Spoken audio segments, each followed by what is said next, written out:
बात सन 1999 के कारगिल युद्ध के दौरान की है। इस दौरान पाकिस्तानी सेना की ओर से भारी गोलाबारी भारतीय सेना पर हो रही थी। वे भारतीय एयरक्राफ्ट्स और हेलीकॉप्टर्स को भी निशाना बना रहे थे। भारतीय सेना भी अपने मोर्चे पर तैनात होकर मुंह तोड़ जवाब दे रही थी। भारतीय वायुसेना का एक हेलीकॉप्टर जब घायलों को इलाज के लिए ले जा रहा था, तभी जैसे ही पायलट ने उड़ान भरना शुरू किया, एक पाकिस्तानी मिसाइल हेलीकॉप्टर को मिस करता हुआ इसके पीछे जाकर ब्लास्ट हुआ। पर पायलट ने बिना विचलित हुए साहस का परिचय देते हुए इतनी भारी गोलाबारी में भी घायलों की रक्षा के लिए अपने अनार्म्ड हेलीकॉप्टर से उड़ान भरने का फैसला किया और सुरक्षित वहां से निकल गए। अपने कर्तव्य का पूरी निष्ठा से पालन करने वाला ये पायलट कोई पुरुष नहीं बल्कि एक महिला थी। इंडियन एयरफोर्स की इन बहादुर महिला ऑफिसर का नाम है फ्लाइट लेफ्टिनेंट गुंजन सक्सेना, जो कारगिल युद्ध का हिस्सा रहने वाली एकमात्र महिला है। दोस्तों, आज मैं इंडियन एयरफोर्स की इन्हीं बहादुर महिला पायलट की बात करने जा रहा हूँ। तो दोस्तों, शुरू करते हैं कहानी फ्लाइट लेफ्टिनेंट गुंजन सक्सेना की। गुंजन सक्सेना का जन्म सन 1975 में लखनऊ में एक सैन्य परिवार में हुआ था। उनके पिता लेफ्टिनेंट कर्नल अशोक कुमार सक्सेना और उनके भाई दोनों ने इंडियन आर्मी में अपनी सेवा दी है। गुंजन ने दिल्ली यूनिवर्सिटी के हंसराज कॉलेज से फिजिक्स में अपनी बीएससी की डिग्री लेकर ग्रेजुएशन पूरा किया। इसके बाद उन्होंने सफदरगंज एयरपोर्ट में दिल्ली फ्लाइंग क्लब ज्वाइन किया। इसके बाद वह एसएसबी एंट्रेंस एग्ज़ाम और इंटरव्यू के लिए अपीयर हुई और उसे पास किया। सन 1994 में उन्होंने इंडियन एयरफोर्स ज्वाइन कर ली। वह 25 महिलाओं के इस ग्रुप में शामिल थी, जो कि इंडियन एयरफोर्स का सबसे पहला महिला ट्रेनीज का बैच था। उनके बैच में फ्लाइट लेफ्टिनेंट श्री विद्याराजन भी थी, जो गुंजन सक्सेना के अलावा युद्ध क्षेत्र में चीता हेलीकॉप्टर उड़ाने वाली दूसरी महिला हैं। गुंजन सक्सेना की पहली पोस्टिंग उधमपुर में हुई। वहां पर वो 132 फॉरवर्ड एरिया कंट्रोल का हिस्सा बनी।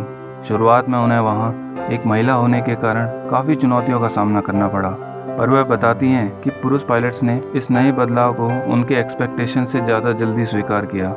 गुंजन सक्सेना मात्र 25 साल की थी जब उन्हें श्रीनगर तैनात किया गया। सन 1999 में जब कारगिल में पाक की ओर से घुसपैठ की खबरें आने लगी, तो मई में 4 हेलीकॉप्टर्स श्रीनगर वायु क्षेत्र में तैनात किए गए। मात्र कुछ समय पहले से ही चीता हेलीकॉप्टर उड़ा रही गुंजन भी उन 10 पायलट्स में शामिल थी जिन्हें वहां तैनात किया गया।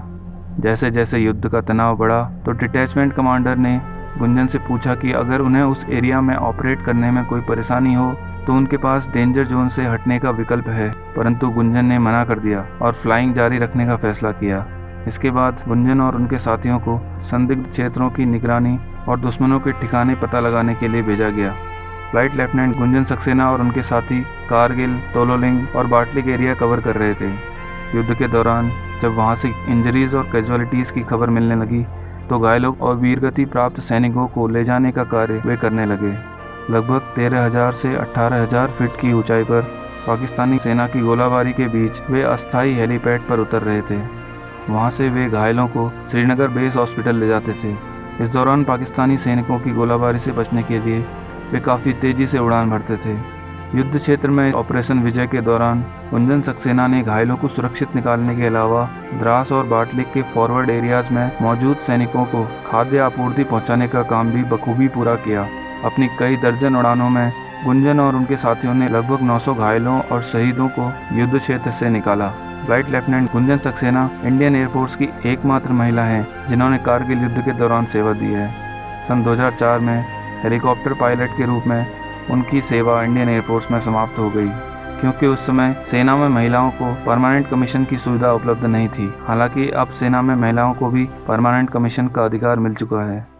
निजी जिंदगी की बात करें तो उनके पति विंग कमांडर गौतम नरेन एक एयरफोर्स पायलट हैं। वह एक जाबाज और प्रेरणादायक ऑफिसर हैं जो नेशनल डिफेंस एकेडमी में एज ए इंस्ट्रक्टर भी सेवा दे चुके हैं। गुंजन और उनकी एक बेटी है जो 2004 में पैदा हुई। फ्लाइट लेफ्टिनेंट गुंजन सक्सेना को कारगिल वॉर जोन में उनके अदम्य साहस और दृढ़ निश्चय के लिए भारत सरकार द्वारा शौर्य चक्र से सम्मानित किया गया। तो दोस्तों, इस कहानी में इतना ही। अगर आपको ये जानकारी अच्छी लगी हो तो इस वीडियो को लाइक करें, अपने फ्रेंड्स और फैमिली के साथ इस वीडियो को शेयर करें और ऐसे ही इन्फॉर्मेशनल और मोटिवेशनल कहानियाँ देखने के लिए इस चैनल को जरूर सब्सक्राइब करें। Thank you so much for watching.